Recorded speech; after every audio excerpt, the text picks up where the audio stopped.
La lucidité ou le calme, je ne sais pas comment dire. C'est un animal à sang-froid, Mbappé. C'est très très étonnant. Il n'a pas 20 ans. Quand tu es un grand champion, quel que soit le sport, tu es un tueur. Tu es un tueur. Enfin, j'ai vu des gens quand même plus joyeux. Oui, mais... Il y a un côté Borg, vous voyez, qui... Peut-être, il y a un côté Borg. Je pense pas que McEnroe était extatique. Jordan n'était pas non plus... en transe. Non, mais la joie des Français en 98 paraissait parfois plus... Oui, même c'est de Thierry Henry, qui était de quelqu'un de fermé par la suite, mais même de Trezeguet. Ça, il est tout à fait particulier. Non, mais Kylian Mbappé, c'est ça que je veux dire. Pas comme nous. Tu vas voir. Mbappé... Oui, ça c'est sûr qu'il n'est pas comme nous. Mais tu vas voir qu'il va y avoir des gens pour lui reprocher de ne pas avoir été assez content. Oh non. Surtout comme regardez, il a dit, c'est qu'il souhaite gagner 3 de Coupe du Monde aussi Mbappé, donc il va en jouer peut-être 4. Il a que 19 ans, il peut en jouer encore 4, donc. Il va peut-être. Le record de Coupe du Monde, qui l'a aujourd'hui? Qui a gagné 3 Coupes du Monde? 3 Coupes du Monde. Pelé a gagné donc 58, 62, 70. Oui, 62, il est blessé avec au Chili. Il joue, mais il joue pas la finale. Il joue pas la finale, je crois. Non, il est blessé, mais il est champion du monde. Pascal. Ouais, il est considéré comme champion du monde. Des matchs. Et 70. Même Ronaldo, qui n'a pas joué la Coupe du Monde avec le Brésil, c'est comme s'il avait gagné. 94, il joue 0 minutes. Ronaldo, il est champion du monde. Comme Rami. Et 2002. Alors le record c'est Pelé, mais vous savez, avec Mbappé qui a 19 ans aujourd'hui. Il se calme un petit peu quand même là, on a gagné. Non mais Gary Lineker a dit que c'était le nouveau Pelé quoi. Je veux dire, on a peut-être hein, Parce que la France gagne en 2022 et en 2026. Non mais c'est même pas la question de savoir si c'est déjà le nouveau Pelé. La question c'est juste déjà de constater ce qu'il a fait en 1 an et demi de football pro. Ouais. 2 titres de champion, demi-finale de Ligue des Champions, tous les records de précocité, vainqueur de la Coupe du Monde, 4 buts. Et un but en finale de Coupe du Monde. Je vais vous demander vos tops tout à l'heure. Il y aura des notes également. Mais on va partir sur les Champs-Élysées avec Elliot Deval. Elliot qu'on avait vu tout à l'heure. Vous étiez quasiment englouti. Où êtes-vous, Elliot? Elle n'est pas près de le voir, Elliot. Voilà. Là, si, je vous entends bien en tous les cas. Ce qui est vrai, c'est que vous n'êtes pas sûr de me voir. Il y a une ambiance assez conviviale, assez folle. Énormément de jeunes autour de moi qui n'ont pas vécu France 98. Je crois que les 100 000 spectateurs qui étaient au Champ de Mars sont arrivés puisqu'il y a eu une énorme foule qui est arrivée depuis la place de la Concorde vers justement les Champs-Élysées. Les Champs-Élysées, c'est quoi? C'est 2 km de long et les 2 km sont remplis. Il ne reste pas un seul mètre carré pour laisser une place aux moindres supporters. Et donc il y a la fête, on a entendu des clappings, la Marseillaise, plusieurs fois la Marseillaise. Et c'est fumigène et je crois que ça va durer jusqu'au bout de la nuit, Pascal. On a hâte de vous entendre. On vous attend ici sur les champs. Bah écoutez, moi j'irai place de l'Étoile, la bien nommée, place de l'Étoile. Pascal, la place de l'Étoile. Place de l'Étoile, la bien nommée, puisque effectivement nous avons une 2e étoile. Est-ce que Marina Lorenzo est en direct avec nous de Russie, Marina? On a perdu Marina. Marina Lorenzo. Oui, je suis là, je suis avec vous. Elle est trempée. Tout va bien, Marina. On a vu cette remise de la coupe sous le déluge. On a vu Emmanuel Macron et les joueurs de l'équipe de France trempés. Manifestement, la pluie a cessé, mais le bonheur est là. Oui. Le bonheur est là et on avait une crainte que cet orage arrive en plein match. Finalement, elle est arrivée au moment de la remise du trophée. Donc on y a tous eu droit. Évidemment, peu importe, on ne ressent plus rien de toute manière. On est trempé de la tête aux pieds, mais peu importe, on a vécu ce moment-là. Et j'avoue que l'émotion est encore très présente. Je ne sais pas pour vous, je viens d'entendre votre envoyé spécial sur les Champs-Élysées. Alors évidemment, c'est pas la même ambiance ici, mais je peux vous dire que l'émotion, elle a été très très forte pour tout le monde. On a vécu cette remise du trophée ensemble avec un Didier Deschamps qui a été jeté au ciel par tout son groupe et un groupe vraiment qui a fêté tous ensemble ce titre. Ça a été assez incroyable de voir notamment tous ceux qui n'ont quasiment pas joué de cette Coupe du Monde et qui se sont jetés sur ce trophée et qui se sont jetés dans les mares d'eau qui avaient envahi le terrain du Loujniki. Marina, restez avec nous parce que votre bonheur fait plaisir à voir et vous incarnez une génération qui est finalement la génération qui a gagné aujourd'hui. Nous, on était déjà des journalistes en 1998 et c'est vrai que peut-être que ce titre, pour vous, c'était votre première finale de Coupe du Monde, j'imagine, à laquelle vous assistiez, en tout cas à laquelle vous... Je sais qu'elle a un peu plus de 20 ans, Marina, quand même. Écoutez, à mon avis, elle s'en souvient de 98. Hein. Quelques mois, simplement, mais c'est vrai, Marina, qu'il y a peut-être... J'ai légèrement plus de 20 ans, merci Pascal, mais j'ai légèrement plus. Non, mais il y a une émotion, peut-être que c'est la première fois que vous voyez l'équipe de France en finale en tant que journaliste, en tout cas, et peut-être que cette émotion que vous avez eue tout à l'heure est différente de celle qui l'avait déjà eue en 1998. C'était le sens de ce que je voulais vous dire. Non, complètement. C'est vrai que ça a été quelque chose qui nous a envahi au fur et à mesure de cette Coupe du Monde, pour être tout à fait franche. Oui, moi j'avais 18 ans en 98, je l'ai vécu loin de ce métier de journaliste, et que effectivement le vivre de l'intérieur, être un mois avec cette équipe de France, avec toute la caravane des Bleus et le suivre jusqu'au bout, c'est quelque chose d'assez impressionnant. J'avoue que j'en ai encore le cœur vraiment retourné, pour tout vous dire, et ça va mettre un petit peu de temps à redescendre. J'ai pas vraiment envie que ça redescende d'ailleurs. On a partagé ça tous ensemble et oui, on avait évidemment envie que ça aille jusqu'au bout. C'est une émotion assez incroyable. On a dans notre équipe des journalistes encore plus jeunes que moi qui eux pour le coup étaient vraiment des minots en 98 et qui nous disaient qu'ils attendaient de vivre des émotions quand on leur parlait de ce qu'on avait vécu sur les Champs-Élysées. Ils avaient du mal à l'imaginer. Ils ont vu des images bien sûr et cette fois-ci on va pouvoir le vivre avec les plus jeunes et c'est quelque chose de très fort. Je pense un peu à l'image de cette équipe de France aussi qui a vu une nouvelle génération arriver et qui sans doute ne se serait pas imaginé pour sa première Coupe du Monde soulever le trophée. Oui. Merci Marina Lorenzo, Gilles Verdez. Je trouve ça fantastique, le sourire de Marina et tous ces gens sur vos images dans la rue. Je trouve que c'est une victoire citoyenne. Oui, et je vois tous ces jeunes, tous ces drapeaux français. On dit parfois, est-ce qu'on partage encore les mêmes valeurs? C'est une société qui est parfois un peu clivée, c'est compliqué, Pierre le rappelait tout à l'heure. Et c'est vrai que là, c'est une victoire qui fait plaisir à tout le monde. C'est que du bonheur, c'est la France dans la rue qui se retrouve. Voilà, si ça peut être les bases non pas de nouvelles valeurs, mais d'un nouveau partage des valeurs citoyennes, ce serait fantastique. Vincent Farandez, en direct de Bretagne. Il était à Quimperlé tout à l'heure. J'imagine qu'il y est toujours. Ah Vincent, vous êtes superbe. Le ciel de la Bretagne, le ciel bleu de la Bretagne. Limpide, clair, magnifique. Et comme d'habitude, le ciel breton est bleu. Ciel bleu comme les Bleus qui ont tout gagné aujourd'hui. Et on va voir, regardez un petit peu. Voilà, les Bretons, comme d'habitude, sont chauds comme jamais. Voilà, je vais jamais pouvoir finir mon direct. Et regardez un petit peu. Rapprochez-vous vers moi, rapprochez-vous. Regardez un petit peu. Les Bretons sont prêts à tout pour fêter cette victoire. Ils sautent dans la Laïta, ici à Quimperlé. Elle est à 40. Ah ouais, ici c'est chaud. On ambiance à Quimperlé, c'est le bordel. La Bretagne. Voilà. Désolé, je vais pas pouvoir finir le direct. Les Bretons sont chauds. Ici. Je vais vous vive CNews. Pour CNews. Il a bien briefé, c'est bien. Pour CNews, allez. Pour CNews. Pour CNews. Pour CNews, allez. Peut-être pas, on va peut-être. Voilà, ça va aller. Bon, on fait des tops, des flops quand même parce qu'on parle très peu du match. Ben oui. Évidemment qu'il y a une liesse, évidemment qu'il y a un débordement, évidemment que ça va bien au-delà d'un match de foot, mais il faut parler de ce match de football quand même. Donc, qui s'y colle, si j'ose dire? Qui devait faire les notes? C'était Pierre? Allez, les notes des gens de l'équipe de France. Ah oui, je vais pas noter les Croates, je m'en fous des Croates. Ouais, personne n'a noté les Croates, Pascal. Eh ben, on va noter les joueurs de l'équipe de France.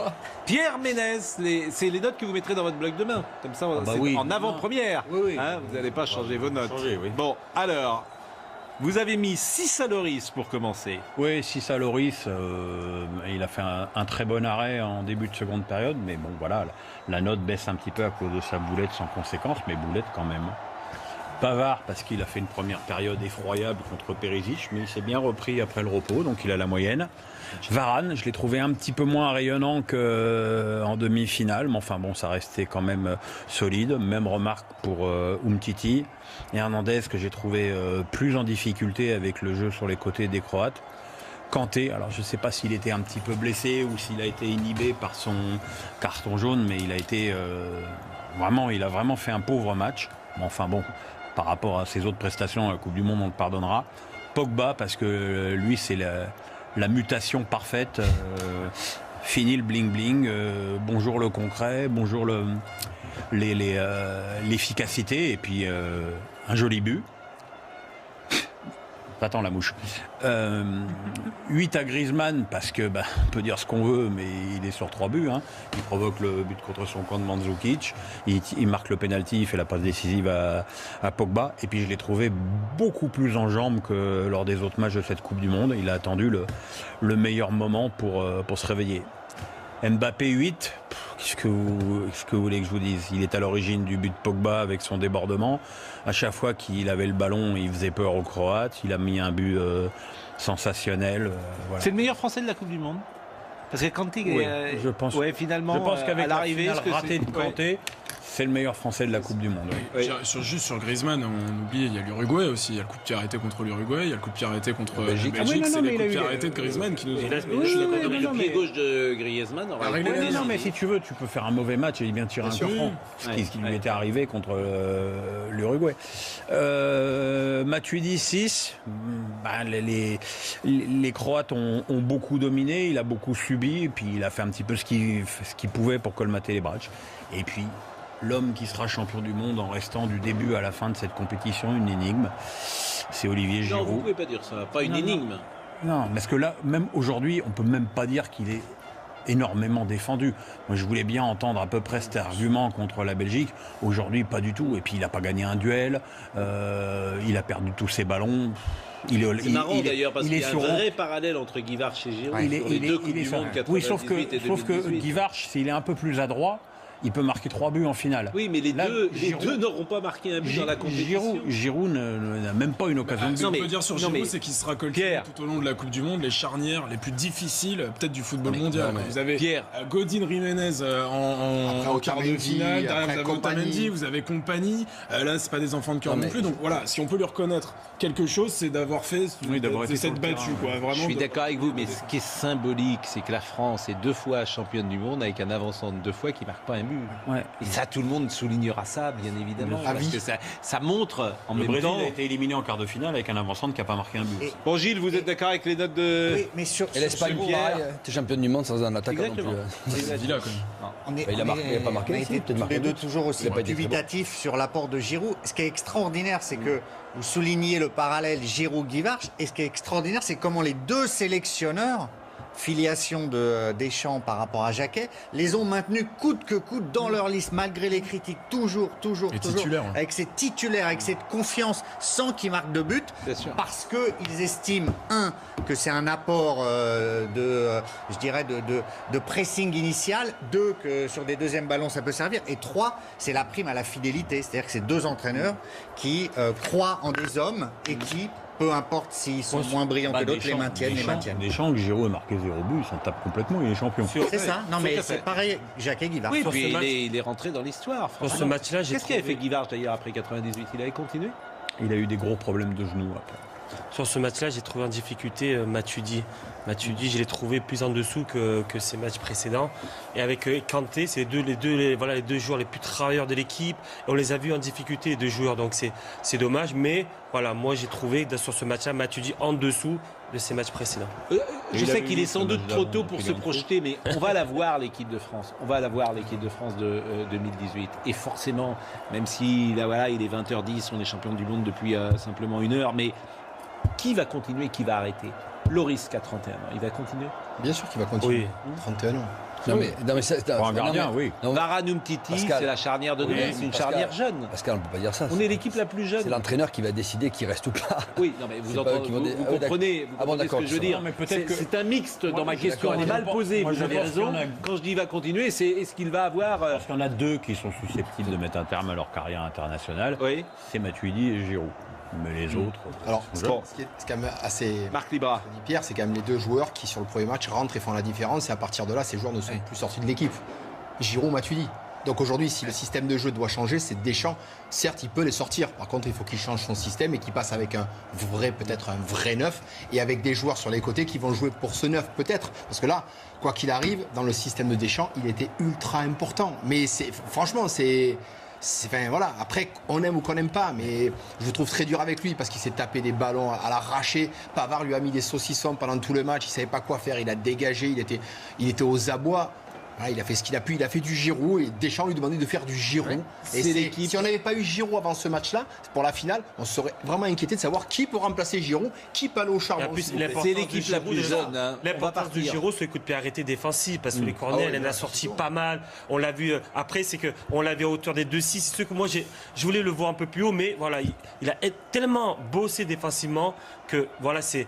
Pas d'accord aujourd'hui. Je vous propose d'aller sur les champs un petit peu, aller voir Elliott Deval. C'est l'équipe la plus jeune de l'histoire qui est championne du monde avec beaucoup de jeunes joueurs. Donc évidemment, ils seront encore là dans 4 ans. Sur les Champs-Élysées, Elliott Deval, à chaque fois qu'on est allé vers vous, vous étiez engloutis sous des supporters. Comment ça se passe cette fois-ci? On le voit. Eh bien, regardez, Pascal, regardez ce qui se passe ici. Je suis d'accord avec vous sur l'équipe de France qui était la deuxième sélection la plus jeune de cette Coupe du Monde avec 26 ans. Et ici, c'est la même chose.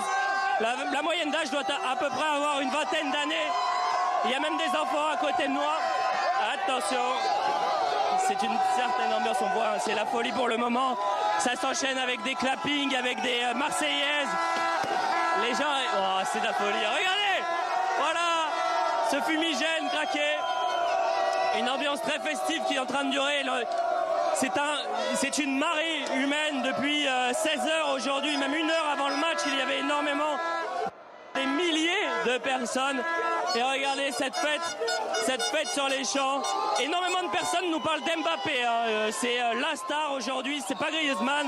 Et cette jeunesse qui nous parle évidemment de Kylian Mbappé. Regardez, mesdemoiselles, qu'est-ce que ça vous fait d'être championne du monde? Car ce ne sont pas ces 23 bleus, c'est toute la France qui est championne du monde. Qu'est-ce que vous en pensez? Honnêtement, c'est un truc de fou, On est tous là pour fêter ça. Vive la République! Bisous, on les a remplacés! Nous maintenant! Voilà, Pascal, ça va durer toute la soirée avec des clappings, des Marseillaises. J'ai pas beaucoup de voix, mais j'ai la chair de poule, je peux vous l'assurer, c'est magnifique. Il y a des incidents. Samy Sfaxi dans une seconde, mais il y a des incidents. Alors je suis toujours extrêmement prudent parce que c'est sur les réseaux sociaux et ce sont des images qui sont diffusées sur les réseaux sociaux avec des caméras amateurs, quoi, des iPhones sans doute, quoi, en tout cas des téléphones portables qui prennent des séquences filmées.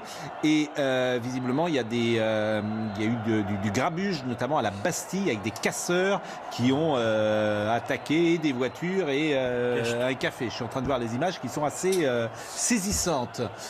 C'est vrai qu'il y a beaucoup de monde dans les rues, donc il y a un problème forcément de sécurité. Je ne sais pas combien il y a de gens dans la rue à Paris, je pense 1,5 million, 2 millions. Oui.